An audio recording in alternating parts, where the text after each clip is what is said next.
जैसा कि आमतौर से सन्यासी के लिए संसारी समझते हैं। उदास हो गया बेचारा। उनके भाव में एक बेचारेपन की प्रतीति होती है। जिंदगी में हार गया। शायद पाया कि अंगूर खट्टे हैं। छलांग पूरी न हो सकी। कमजोर था। हम पहले से ही जानते थे कि कमजोर है और आज नहीं कल थक जाएगा और संघर्ष से अलग हो जाएगा। कायर है। जंजीरें जो कि आभूषण हैं, इसको सजाना बंद कर दिया। ऐसा ही बेसजाया रह रहा है। आसपास की दीवार को साफ सुथरा करना भी बंद कर दिया। अब पागलपन बिल्कुल पूरा हो गया है। लेकिन उस आदमी ने धीरे धीरे जंजीरें तोड़ने के उपाय खोज लिए। भीतर की जंजीर टूट जाए तो बाहर का कारागृह टूटा ही हुआ है। आधा तो गिर ही गया। बुनियाद तो हिल ही गई। और पीछे के जगत का, छिपे हुए जगत का संदेश आ जाए। तब एक अनंत पुकार उसे पुकारने लगी। एक प्यास उसके रोए रोए में समा गई। असली जगत में प्रवेश करना है। उसने जंजीरें तोड़ ली। जब प्यास प्रगाढ़ हो तो कमजोर से कमजोर आदमी शक्तिशाली हो जाता है। जब प्यास प्रगाढ़ न हो तो कमजोर से कमजोर जंजीरें भी बड़ी मजबूत मालूम पड़ती हैं। प्यास बढ़ती चली गई। पीछे का जगत ज्यादा साफ होने लगा। आंख जितनी साफ होने लगी उतना ही सत्य का जगत साफ होने लगा। एक दिन उसने जंजीरें तोड़ दी और वह उस कारागृह से निकल भागा। उसके आह्लाद का अंत नहीं था। वह नाच रहा था। सूरज, पक्षी, वृक्षों में खिले फूल, बस वास्तविक लोग, छायाएं नहीं, संगीत, रंग, सुगंध। वह आह्लादित था। वह नाच रहा था। लेकिन कारागृह में अफवाहें उड़ गईं कि हम जानते थे कि आज नहीं कल वह जीवन के संघर्ष से भाग जाएगा। एस्केपिस्ट, पलायनवादी, भगोड़ा। संसारी हमेशा सन्यासी को यही कहता रहा है। उसने साधारण सन्यासी को कहा हो, ऐसा नहीं है। महावीर और बुद्ध को भी भगोड़ा ही कहा है। भाग गए। यह अपने को बचाने की तरकीब है। यह अपने को सांत्वना देने की तरकीब है कि हम कायर नहीं। और तुम कायर हो इसलिए तुम वहां हो जहां तुम हो। यह अपने को समझाने की तरकीब है। हम कोई पलायनवादी नहीं हैं। हम तो जीवन के संघर्ष में जूझेंगे। और तुम्हें जीवन का अभी पता ही नहीं है। और जिससे तुम जूझ रहे हो वह केवल छाया का जगत है। असली जूझने वाले जीवन से जूझते हैं। तुम जिससे जूझ रहे हो और जिससे लड़ रहे हो वह सपनों से ज्यादा मूल्यवान नहीं है। और उसका अस्तित्व तुम्हारी नींद में है। उसका अस्तित्व और कहीं भी नहीं है। वह तुम्हारा सपना है। वह तुम्हारा अंधकार है। वह तुम्हारी गहन निद्रा और मूर्छा है। लेकिन अगर सब लोग सोए हों और एक जग जाए, भले वे सोए लोग भयंकर दुख स्वप्न देखते हों कि नरक में सड़ाए जा रहे हैं, गलाए जा रहे हैं, तो भी वे सोए हुए लोग कहेंगे, भगोड़ा भाग गया। जीवन के संघर्ष को छोड़ गया। करवट ले लेंगे, फिर अपने सपने में खो जाएंगे। थोड़े दिन चर्चा रही, फिर लोग भूल गए। लेकिन उस आदमी के जीवन में एक नई बेचैनी का प्रारंभ हुआ। जितना उसने बाहर की मुक्ति और आनंद को जाना, जितना उसने सत्य को अनुभव किया, उतनी ही एक नई महाकरुणा, एक दुर्दमय करुणा पैदा होने लगी। लौट जाए कारागृह में और खबर दे दे उन सब लोगों को। थोड़े दिन तो ऐसे उसने समझाया अपने को कि वे सुनेंगे नहीं और बहुमत उनका है। वे फिर हंसेंगे, वे भरोसा न करेंगे, क्योंकि अंधकार में रहते रहते लोग श्रद्धा भूल ही जाते हैं। श्रद्धा तो प्रकाशवान चित्त का लक्षण है। अंधेरे में रहने वाले लोग संदेह में निष्णात हो जाते हैं। संदेह अंधकार का हिस्सा है, श्रद्धा प्रकाश का। इसलिए तो समस्त ज्ञानियों ने श्रद्धा को सेतु माना है कि अगर अंधकार से प्रकाश की तरफ आना हो तो श्रद्धा के सेतु से गुजरना पड़ेगा। एक भरोसा चाहिए। भरोसे का मतलब इतना है कि जो मैंने नहीं जाना है वह भी हो सकता है। अगर तुम यह सोचते हो कि तुमने जो जाना है बस उतना ही है, तब तो यात्रा का कोई सवाल नहीं। बात समाप्त हो गई। बुद्ध आकर सिर पीटें और कहें कि मैंने थोड़ा सा ज्यादा जाना है तुमसे, तो भी तुम मानोगे नहीं। संदेह का इतना ही अर्थ है कि मुझ पर सत्य समाप्त हो गया। मैंने जो जान लिया वही सत्य की भी सीमा है। मेरा अनुभव और सत्य समान है। यह संदेह है।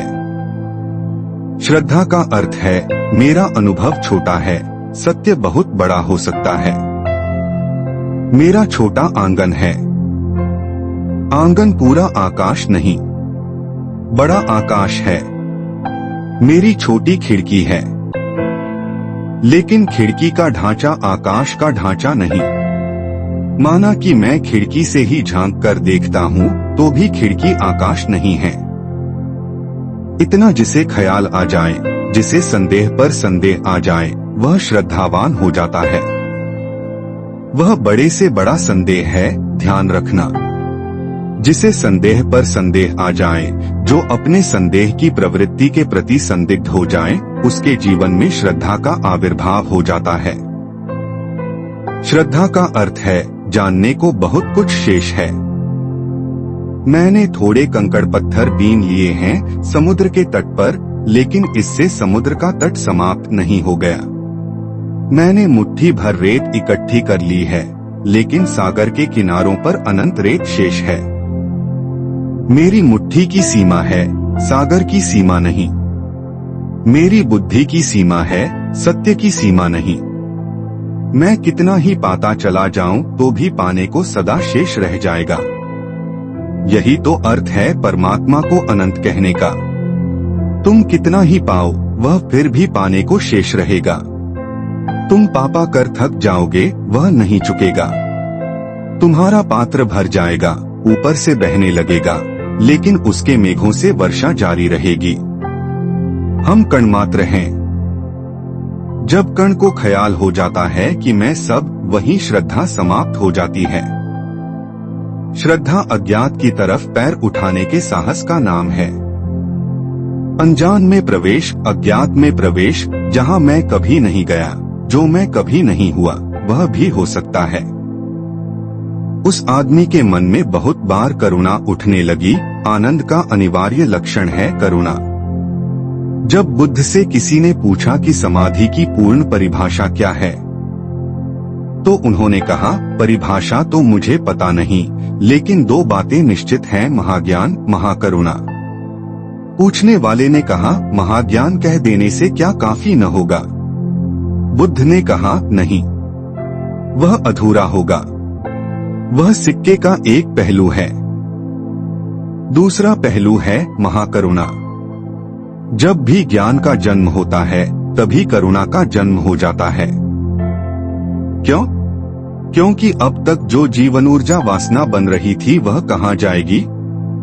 ऊर्जा नष्ट नहीं होती। अभी धन के पीछे दौड़ती थी, पद के पीछे दौड़ती थी, महत्वाकांक्षाएं थी अनेक अनेक तरह के भोगों की कामना थी। सारी ऊर्जा वहाँ संलग्न थी। प्रकाश के जलते, ज्ञान के उदय होते, वह सारा अंधकार, वह भोग, लिप्सा, महत्वाकांक्षा ऐसे ही विलीन हो जाते हैं जैसे दिए के जलते अंधकार। ऊर्जा का क्या होगा? जो ऊर्जा काम वासना बनी थी, जो ऊर्जा क्रोध बनती थी, जो ऊर्जा ईर्ष्या बनती थी, मत्सर बनती थी, उस ऊर्जा का, उस शुद्ध शक्ति का क्या होगा? वह सारी शक्ति करुणा बन जाती है। महाकरुणा का जन्म होता है, और वह करुणा तुम्हारी काम वासना से ज्यादा अदम्य होती है, क्योंकि तुम्हारी काम वासना और बहुत सी वासनाओं के साथ है। महत्वाकांक्षा है, धन भी पाना है, तुम काम वासना को स्थगित भी कर देते हो कि ठहर जाओ 10 वर्ष धन कमा ले ठीक से, फिर शादी करेंगे। धन की वासना भी अकेली नहीं है, पद की वासना भी है। तुम पद पाने के लिए धन का भी त्याग कर देते हो। चुनाव में लगा देते हो सब धन की किसी तरह मंत्री हो जाओ, लेकिन मंत्री की कामना भी पूरी कामना नहीं है। मंत्री होकर फिर तुम स्त्रियों के पीछे भागने लगते हो। मंत्री पद भी दांव पर लग जाता है।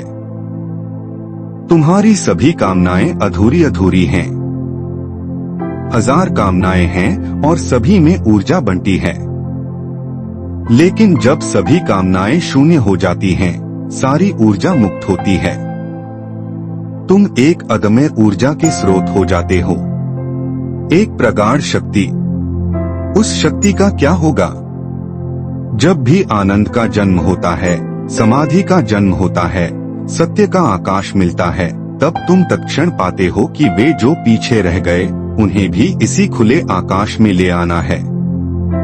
तब तुम्हारा सारा जीवन जो बंधे हैं उन्हें मुक्त करने में लग जाता है। जो कारागृह में हैं उन्हें खुला आकाश देने में लग जाता है। जिनके पंख जंग खा गए हैं उनके पंखों को सुधारने में लग जाता है कि वे फिर से उड़ सकें। जिनके पैर जाम हो गए हैं उनके पैरों को फिर जीवन देने में लग जाता है, ताकि लंगड़े चलें और अंधे देखें और बहरे सुन सकें। और तुम लंगड़े हो, तुम चले नहीं।